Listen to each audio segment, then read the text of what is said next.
ये जगह कैसी है? यहाँ कोई नहीं है, बस सिर्फ तुम और मैं। क्या मतलब? तुम क्या कहना चाहती हो? मैं बस ये पूछ रही हूँ, तुम यहीं रहोगे या वापस चले जाओगे? चलो आज मैं तुम्हें कुछ खास खिलाती हूँ, तुम मेरे पहले मेहमान हो। रेत के रेगिस्तान के किनारे बरसों से वो अकेली थी, कोई उसके पास नहीं आता था। एक शाम जब वो ऊंचे रेत के टीले पर बैठी थी, उसे दूर से कदमों की आवाज सुनाई दी।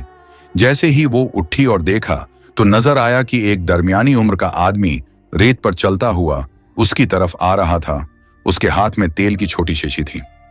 खुशबू के दिल में एक अजीब सी बेचैनी हुई, जैसे बहुत इर्से बाद उस सुनसान जगह पर कोई आया हो। वो बेअख्तियार पुकार उठी, सुनो, इधर आओ, मेरे पास आओ। आदिल जो आहिस्ता आहिस्ता चल रहा था, आवाज सुनकर रख गया। फिर उसने कदम तेज कर दिए। खुशबू खुद पर काबू न रख सकी और दौड़कर उसके पास पहुंच गई। जब वो टीले पर पहुंचा तो खुशबू ने उसका बाजू पकड़ लिया। तेल की शीशी देखते ही उसकी आंखों में चमक आ गई। दिल में एक अजीब सी घबराहट जाग उठी। वो खामोशी से आदिल का हाथ पकड़कर उसे सनसान रेत के एक टीले की तरफ ले जाने लगी। हैरत से आदिल बोला, अरे तुम कौन हो? कहां ले जा रही हो मुझे? हाथ क्यों पकड़ा है? खुशबू ने कोई जवाब ना दिया, बस उसका हाथ और मजबूती से थामे रखा। दोनों एक ऐसी ऊंची जगह पर पहुंचे जहां परिंदा भी पर न मार सके। वहां पहुंचकर खुशबू ने धीमी आवाज में कहा, तो तुम्हें मसाज आती है ना? हाँ। अरे तुम कौन हो? हाँ, मैं सच में मसाज करने वाला हूँ। तो क्या तुम मेरी कमर पर मसाज कर सकते हो? तुम्हारा दिमाग ठीक है ना? मैं तो सिर्फ मर्दों की मसाज करता हूँ, तुम तो एक लड़की हो।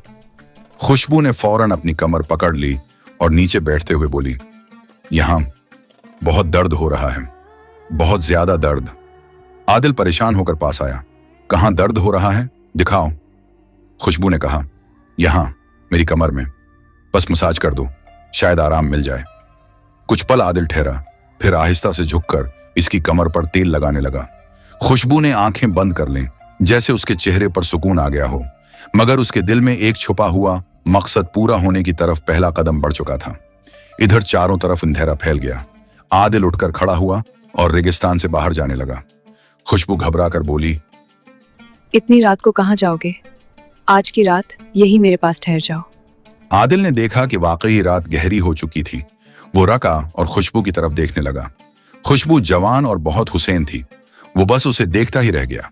फिर बेअख्तियार कदम बढ़ाए उसके पास आया और आंखों में देखते हुए बोला, ठीक है, आज मैं तुम्हारे पास ठहर जाता हूं, मगर यहां सोने की जगह कहां है?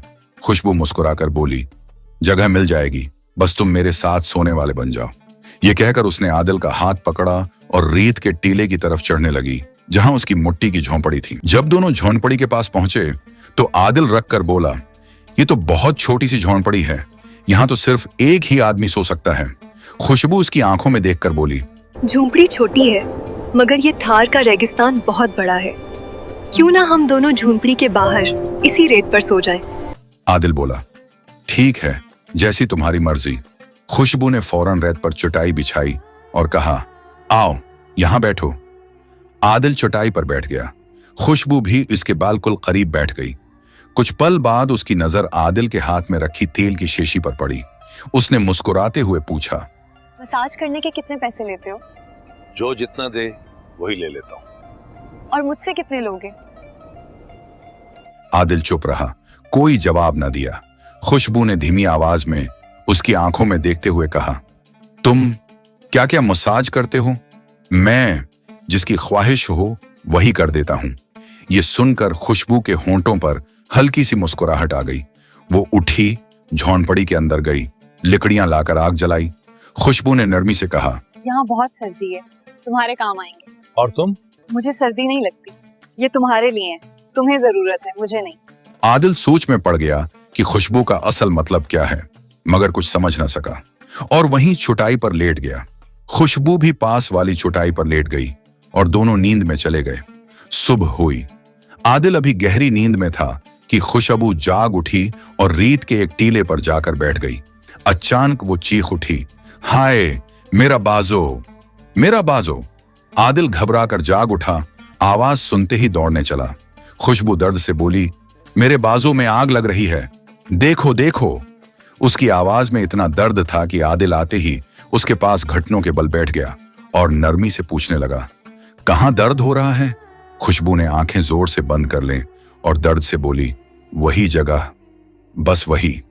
इसके चेहरे पर अजीब सा सुकून आ गया, जैसे आदिल की उंगलियों के लम्स ने उसे किसी और ही दुनिया में पहुंचा दिया हो। आदिल पूरी तौजा से उसके बाजों पर तेल लगाता रहा और बोला, अरे तुम कौन हो? तुम्हारे जिस्म में इतने दर्द क्यों होती हैं? लगता है जैसे बरसों से किसी ने तुम्हारा ख्याल ही नहीं रखा। कभी किसी ने रखा ही नहीं, लेकिन तुम तो रख सकते हो ना। आदिल चुप हो गया। दिल जैसे कुछ कहना चाहता था। कुछ पल वो उसकी आंखों में देखता रहा, फिर सर झुका लिया। खुशबू ने नरमी से कहा, ये जगह कैसी है? यहाँ कोई नहीं है, बस सिर्फ तुम और मैं। क्या मतलब? तुम क्या कहना चाहती हो? मैं बस ये पूछ रही हूँ, तुम यहीं रहोगे या वापस चले जाओगे? चलो आज मैं तुम्हें कुछ खास खिलाती हूँ, तुम मेरे पहले मेहमान हो। दोनों झोंपड़ी की तरफ चले। खुशबू ने आग जलाई और गोश्त का एक छोटा टुकड़ा निकाला। आदिल चौंक कर पूछा, ये कहां से आया? खुशबू ने पलट कर कहा, तुम्हारे आने से पहले भी कोई आया था। आदिल के माथे पर पसीना आ गया। धीमी आवाज में बोला, फिर वो कहां गया? खुशबू मुस्कुराकर बोली, चला गया, नीचे रेत की वादी में, बहुत नीचे। आदिल खामोश हो गया। कुछ देर बाद खाना तैयार हुआ। दोनों ने बैठकर खाया। अब शाम उतर रही थी और थार के रेगिस्तान में ठंडी हुआ चलने लगी। खुशबू ने उसकी आंखों में देखते हुए कहा, क्या तुम अकेले हो? तुम्हारी बीवी नहीं? आदिल कुछ कहने ही वाला था कि खुशबू ने फौरन कहा, हाँ, तुम परेशान मत हो, दिल छोटा मत करो, मैं हूं ना तुम्हारे लिए। आदिल ये सुनकर चौंक गया, मगर खामोश रहा। दोनों कुछ देर आग के पास बैठे रहे, फिर वहीं रेत पर लेट गए और नींद की आगोश में चले गए। सुबह हुई तो खुशबू चुपके से उठी और ऊंचे रेत के टीले की तरफ चली गई। वो वहां बैठकर सोचने लगी। आदिल जाग उठा। जब उसने खुशबू को पास न पाया तो वो इसी टीले की तरफ चल पड़ा। वहां पहुंचा तो धीरे से पास आया और घबरा कर बोला, क्या हुआ तुम्हें? यहां क्यों बैठी हो? खुशबू ने झड़ से कहा, कुछ नहीं, बस यूं ही आई थी, पांव में थोड़ा सा दर्द है। आदिल ने फौरन उसका पांव दबाया और उसने पूछा, ये सब क्या है? तुम्हें हर रोज दर्द क्यों होता है और रेत के टीले पर क्यों चली जाती हो? खुशबू ने धीमी आवाज में कहा, ये मेरी सजा है और सब कुछ मैं तुम्हारे लिए कर रही हूं। आदिल हैरान होकर बोला, मेरे लिए? कैसे? खुशबू की आंखों में कोई राज छिपा था, मगर वो कुछ कहे बगैर झोंपड़ी की तरफ चलने गई। दोपहर हो चुकी थी। झोंपड़ी पहुंचकर खुशबू ने खाना बनाया और दोनों ने साथ मिलकर खाया। खाने के बाद चारों तरफ खामोशी छा गई। आदिल ने मुस्कुराकर पूछा, कुछ ज्यादा तो नहीं खा लिया तुमने? खुशबू ने जवाब दिया, तुम्हारे साथ खाना अच्छा लगता है, कभी कभी भौक पेट में नहीं, दिल में लगती है। आदिल चौंक कर बोला, तुम्हारी ये बातें अजीब लगती हैं, कहना क्या चाहती हो? खुशबू ने नरमी से जवाब दिया, अभी कुछ नहीं, बस ये बताओ, क्या आज रात भी यहीं रहोगे? आदिल ने कहा, तुम रोज यही पूछती हो और मैं ठहर जाता हूं। खुशबू ने नजरें छुपाकर कहा, शायद बेहतर हो कि अब तुम चले जाओ। आदिल कुछ देर खामोश रहा, फिर पूछा, अगर चला गया तो? खुशबू धीमी आवाज में बोली, तो वही दर्द लौट आएगा। आदिल चौंक कर बोला, नहीं। खुशबू शरारत से बोली, तुम्हारे हाथों में शफा है, तुम्हें क्या मालूम? आदिल हिंसते हुए बोला, लगता है तुम मुझसे खेल रही हो। खुशबू गंभीर होकर बोली, अगर खेलती तो तुम कब के हार चुके होते। आदिल चुप हो गया। कुछ देर बाद खुशबू ने आहिस्ता से कहा, चलो तुम्हें एक जगह दिखाती हूं जो अब तक तुमने नहीं देखी। आदिल ने पूछा, कहां? खुशबू बोली, थार के रेगिस्तान की दूसरी तरफ एक छोटी सी गुफा है। दोनों रेत के उस पार गए। आदिल ने गुफा में झांक कर कहा, यहां तो अंधेरा है। खुशबू ने धीमी आवाज में कहा, उसी लिए तो पसंद है मुझे, न कोई चेहरा न कोई आवाज। आदिल ने हैरत से पूछा, यह गफ्फा तुम्हारे लिए है? खुशबू ने जवाब दिया, नहीं, ये मेरे माजी के लिए है। आदिल धीरे से बोला, तुम्हारे अंदर बहुत कुछ छिपा है। खुशबू धीमी आवाज में बोली, नहीं, मैं तुम्हें वापस ला रही हूं। और शाम के वक्त झोंपड़ी में वापस आ गए। खुशबू ने धीरे से कहा, आज मेरे बाएं कुंधे में अजीब सा दर्द है, जरा देख लो, कल कमर में था, आज कुंधे में। आदिल मुस्कुराकर बोला, तुम्हारे दर्द का यह सिलसिला कब खत्म होगा? उसने खुशबू के कुंधे पर हाथ रखकर मसाज शुरू की। हाँ, ये जगह तो ठंडी लग रही है, यहां दर्द कैसा? खुशबू मध्यम लहजे में बोली, कुछ दर्द जिस्म में नहीं होते। आदिल खामोश रहा, बस हाथ चलाने लगा। खुशबू ने आंखें बंद कर ली और बोली, जब तुम छूते हो तो सब कुछ थम जाता है। तुम तो सिर्फ तेल लगाते हो, मगर उसका लम्स पर इतना असर क्यों होता है? खुशबू चुप रही। आदिल कुछ कहना चाहता था, मगर जबान साथ ना दी। फिर आदिल बोला, आज तुम कुछ बदली बदली लग रही हो। खुशबू पलट कर बोली, और क्या, तुम हर दिन वैसे ही रहते हैं? हो, मैं रोज नया बनने की कोशिश करती हूं, मगर अंदर वही हूं जो कभी थी। आदिल ने नरमी से पूछा, और वो कौन थी? खुशबू ने नजरें छुपाएं। वो जिसे खुद से नफरत हो गई थी। कुछ पल दोनों चुप रहे। फिर आदिल आहिस्ता से बोला, ये सब तुम कैसे सहती हो? खुशबू ने मध्यम लहजे में कहा, सहती नहीं, शायद इंतजार करती हूं। आदिल बोला, किसका इंतजार?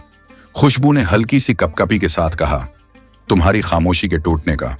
उसकी आंखों में नमी भर आई। अगले दिन खुशबू फिर सुबह चुपके से उठी और रीत के टीले पर जा बैठी।